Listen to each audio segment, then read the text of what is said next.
Alright. I know you're expecting the coming up sign. Oh, hey look, there it is. I just wanted to briefly replace the teaser to explain myself a little. Towards the end of this video, you will hear me offer an incredibly harsh assessment of Wooklamat. This was based on my experience towards the end of early access. However, because I somehow forgot the writers are so incredibly good at subverting expectations and pulling out more twists than my ex-wife's affairs, I have since been wholly bamboozled and have consequentially changed my mind. She's precious, and if anyone tries to harm my adopted sister, I will steal your wok and replace all your butter with margarine. That being said, it felt disingenuous to pretend my new opinion was always my opinion, so I've left the old one in, and you'll receive my updated thoughts later. Thank you. Enjoy the spoiler-free video. How's it going, Warriors? I'm If the Lalafell that feels like he just survived the bubonic plague. No, seriously, I apologise for the hiatus there. That week leading up to Dawntrail Early Access launch seemed to treat my body like a petri dish of disease. Thought I'd escape one brutal ailment, only to have my larynx decide to take a break. Then my throat decided to cosplay as razor blades for a little bit, and sadly, even I'm not brave enough to record videos sounding like Croaky McChucklecup. But I digress. I am back, and after an outstanding early access period, I figured what better way to break my hymen? Hymen? Meh, it's weird. I'm leaving it in. I figured what better way to break my hiatus than talk about my thoughts on Dawntrail so far in the vaguest, most spoiler-free way possible. And boy, trust me, do I have thoughts. I also wanted to use this time to establish the format I'd like to use for when I review things, and have since decided that, as a precious and unique Lalabean, I'm going to go with the good, the bad, and the ugly format, because comedy and Clint Eastwood. I have no idea what I meant by that statement. It's been a strange week, but I won't lose focus. I still remember the lesson Dr. Disrespect taught me in my DMs when I was 14. If in doubt, take off your clothes and dance for me, cutie.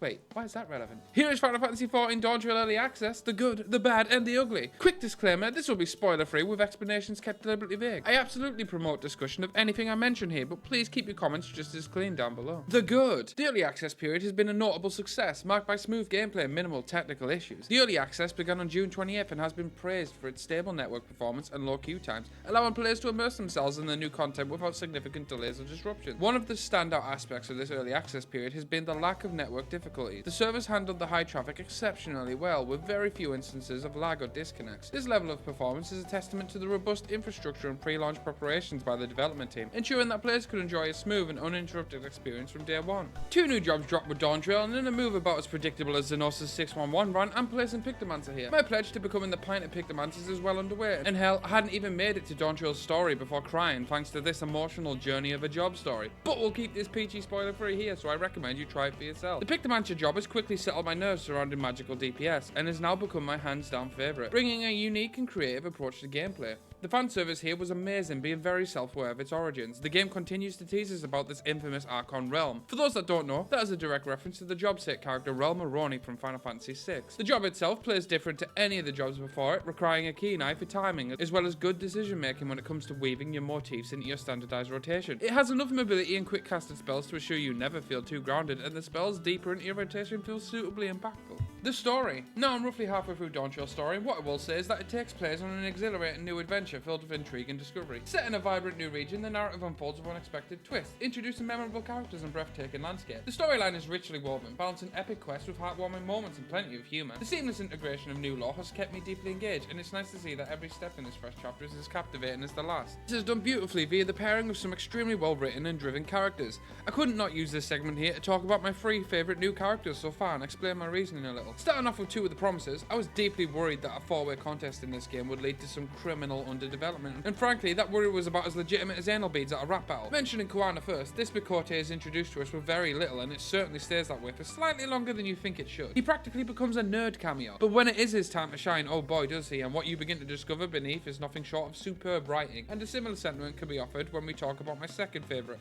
Zoral Jar. It was easy to go into this expansion thinking, oh look, 2-headed angry boy Baku will be a very naughty boy. And whilst you wouldn't be too far wrong, Zoral Jar is entirely different and very reminiscent of MX Cell. He's clearly a villain to us, but you can't help but understand him. His motivations and hell his reasons for it is about as solid as your average furry dressing their shiny Hrothgal and Sluglam. I am very interested to see where they take him, and kudos to Square for being able to write an anti-hero so goddamn well. My favourite character so far, however, has got to be the Dawn Servant himself, Galul Jajar. Spending 5 minutes with this behemoth is enough to show the player why he's in charge. He's portrayed so wildly different to what I was expecting, it was frankly jarring, pun intended. But that's a good thing. Now I'm yet to see behind the veil to meet his head of reason, but Resolve has done enough to give me confidence both in his leadership and his choices and motivations thus far. He's clearly a very good role model for the siblings in this competition, and I hope we get more from him before he relinquishes his throne. But hey, at least when he does relinquish it, he'll be able to smash that subscribe button to help me on my journey to new heights on this Dawntrail. We've been expanding more than Jason Derulo's crypto scam excuses recently, and I'm not ready to let that journey end. And hey, if you're feeling particularly extra homosexual and want to be both recognized and mentioned in my videos, why not go that extra step and join the channel? The cost of living has touched me more than my uncle did in recent memory, and it would help me keep on track and gives this veteran a reason and purpose again, which I can never thank you enough for. Anyways, time for the bad. Now, whilst I am about to tear Dawntrail apart over a few things here, I just want to mention that none of these are deal breakers. I absolutely adore Dawntrail, but I also want to address things objectively. Firstly, whilst it has largely been bug-free, the bugs that have existed have been absolutely brutal time wasters. Now, it has since been fixed, but for those that didn't know, Circus Tower was in an uncompletable state following the launch. Amon's curtain call could not be avoided as boulders were not spawning, leading to many dead runs, which is frustrating when you consider he is the second to last boss, and therefore a significant amount of time was being wasted. No, I believe this has since been fixed now. Also, DPS queue times are unbearably long, leading to it being almost required to run with parties of NPCs unless you are blessed with friends. Now, I know this is a direct consequence of it being a double DPS expansion in terms of new job offerings, but that's a decision they made, and this is a consequence of it, and I can't exactly list it in good now, can I? And if anyone gets pissy and tells me to kill myself for mentioning this in the bad category, I'm gonna use my single F-bomb within monetization guidelines to tell you to go fuck yourself and touch grass.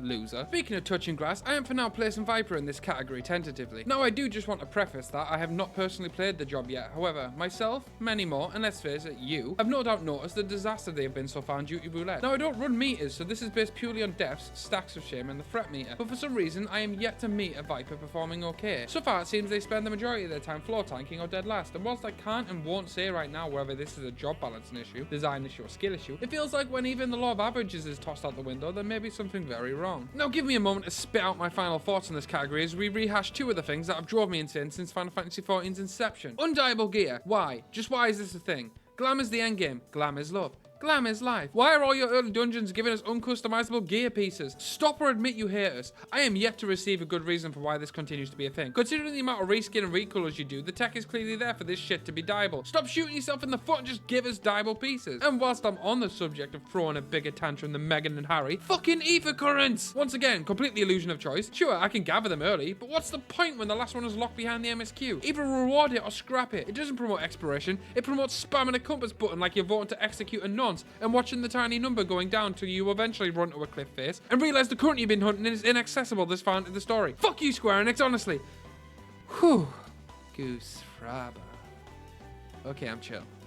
And now, the ugly. Wook Lamat. I hate her. Unfortunately, she is the one character whose story so far has played out exactly how I was afraid it would after our brief introduction to her in Endwalker post-patch content. Just complete and utter victim complex and honestly not fit, ready, or even able to rule so far in my opinion. Every single arc she's been involved with, again so far as I've played, just evolves into okay cool, it's been 5 minutes, time for Wook to remind the player she has zero confidence, and naturally it's time for the player or player adjacent characters to fucking reassure her, and the cycle continues again and again with very, very little growth, and the plethora of stupid nonsensical decisions. Now there has been some growth and I am so very open for this to change as I get deeper into the story, but so far they have doubled, tripled, quadrupled down on this same play with her and it got really old really quickly. It feels so lazily written compared to the other promises right now, so I'm hoping there is a payoff because right now I don't find her endearing and frankly I personally wish I could support Koana because Lamati is about as ready to lead as I am to grow a set of double Ds and start my budding ego career. But that's enough for me. What do you think? Let me know in the comments down below. As spoiler free as possible please, keep the comments cleaner than your ass at a pegging convention. And while you're at it, why not smash that subscribe button if you haven't already, or that join button if you're an overachiever, and of course click this,